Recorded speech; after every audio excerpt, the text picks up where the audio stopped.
conceal it in the pocket. And Houston, I have the contingency sample collected. I'll be proceeding out here to bring down the camera on the elevator, and I'm walking forward so that I can see where I'm going all the time, keeping an eye in for holes, small craters, or rocks in front of me. Okay, you all set up there? That's right. Coming down. And I'm going to move sideways here to move the straps over the handrail, and I have to keep an eye where I'm going out to the side here. And I can move in. I'm going to attach my own tether to the camera before I unlock it, before disconnecting it from the LEC. Now I'll mount the camera on my RCU.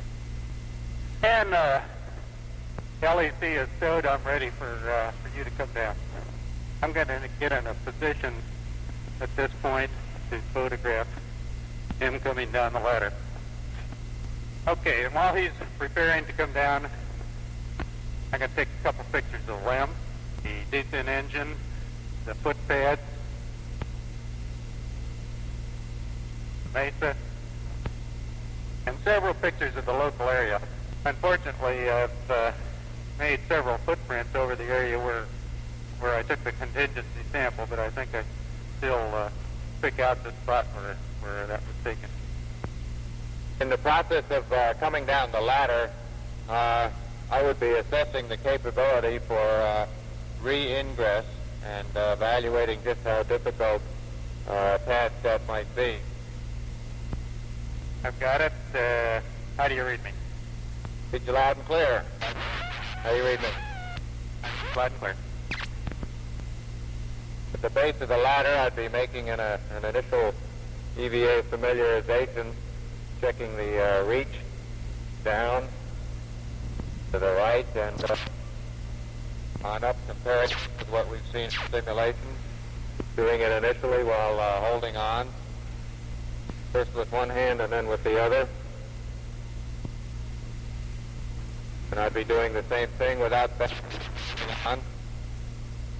Checking the reach off to the side, how much balance the person has when the point of stability begins to be reached, both in leaning forward and in leaning backward. Evaluating the effects of the inertia of the large backpack with the surface of rather poor traction. And Houston, I'm about to move the TV off the Mesa. Okay, can you help me with pulling out the cord now? Right. I'll check the temperature on that. Roger, the temperature is reading cold. TV camera is indicating cold. The strap here allows me to move the Mesa up and down depending on the exact level of the LEM is standing on the surface. But the table erected and the solar wind is off the Mesa. Houston, at the LMP, we've got the solar wind deployed. Get the stereo clear, bud. And it seemed to penetrate into the surface rather easily up to a depth of about 6 or 8 inches. It looked like it probably would have gone considerably further. However, the bottom of the gate probably would have been touching the surface. Now, at this point, without using the camera here, I'd like to get photographs of the penetration to the surface, just how far they sink in, looking basically at preliminary soil mechanics evaluation. What sort of adhesive properties the immediate surface material has, how much it tends to adhere to any other pellets you get some contact with. I'd be looking at any scattering, spreading of dust material, taking various pictures of this. Of course, the photographic effort does require knowing what these settings would be beforehand and changing the settings appropriately before taking the picture. I have the number 1 SRC unpacked and the scale up. Everything seems to be in good shape, ready to start on the bulk sample collection. Taking a panorama, we do have to make settings as we move around. We're taking 12 pictures to complete the panorama with the field of view that we have in the camera.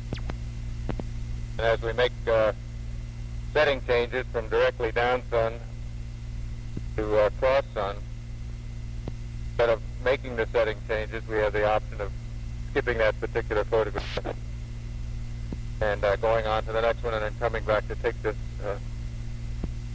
down sun picture. In the bulk sample area over here, actually I have a range to select from about 15 feet from the spacecraft. Here in the simulation area, we'll only be taking it from the one box that has the low density material in it, similar to that we would expect out of the regular. Next task that I'd have is to move over into the Quad 1 region, make a initial inspection of the LEM area. A series of photographs that are taken. Include one up of the ascent stage. I'd be looking at the thruster quadrant, evaluating any effect of thruster impingement from Quad 1 onto the descent stage. How's the sample coming, Neil? Just about complete. I have a full amount, 30 pounds even. It's an easy job as putting this packing in the box. Very easy job without a suit on, but with the gloves, it's very hard to get all the little corners poked in right without disturbing the seal. It's going to be a little bit higher in the center. High in the center. I'll be following behind Buzz here. We always stay, although we're doing different jobs frequently, we're always close enough so that one can help the other if he needs assistance or needs a visual check of whether his foot is tangled up in something, or to check and see if something on his suit or backpack is in the wrong position. Starting at the SEQ bay, I'll be taking that second panorama 120 degrees away from the one he took. Okay, I'm pulling the feather out now from the side of the SEQ bay. I removed the thermal cover, and I'm about to pull the white tether to open up the door. Looks to be all in good shape. Now, for thermal reasons, later on we will want to close this door, so I'd be putting the straps over the secondary. In the event that the LEM is tipped over this way, there's a piece of Velcro up here that could be used to keep the door from swinging out and covering up the two compartments. Now, both of the experiments slide out on these booms. There are automatic deployment mechanisms. Boom hangs up in some fashion. We do have a capability of manually deploying either the passive seismic experiment or the LR2. Now this package that I have would be pointed generally south, then west, the sun back over there. I'd orient it so that this direction is generally south. I can do a certain amount of maneuvering around after I get some of the pins out in the various retaining places unlocked. This, the LR cube, of course, points at the Earth, and so we'll be pointing Earth about 30 degrees off the vertical up here, and so I'm positioning myself to deploy it in the proper position. Now, one of the problems that I've noticed in the past, if this locking lever here doesn't fold down, and occasionally it is not done that way, so one of these solar panels will deploy. That's one of the things I'd be looking for. Lean this over.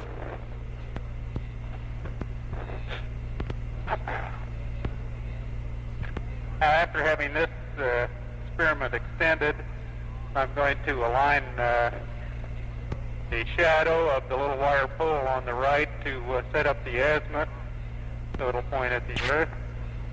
If you look around like a cutting out there. Third, until the bubble sets the local vertical properly. I have the same type of an instrument here, the gnomon that casts a shadow, an indicator to point where that shadow should line up, and the leveling device right in the center. Okay, I got 3.6 psi, 55%, and I'm on intermediate flow, still warm. Right, I understand. We're reading you a little out up there here. No problem. Just take it easy. You're still running as a time limit.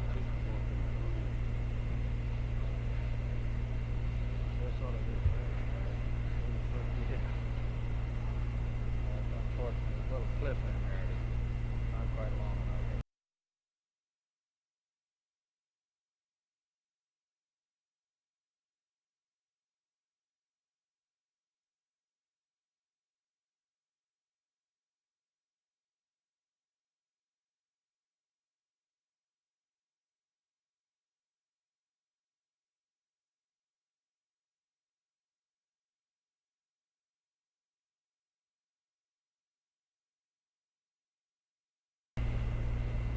This is the core tube sample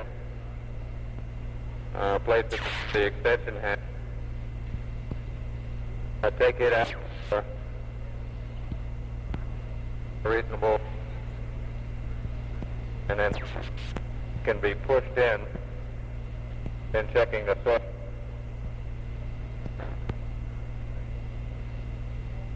And if it's impossible to get it down deep enough, why not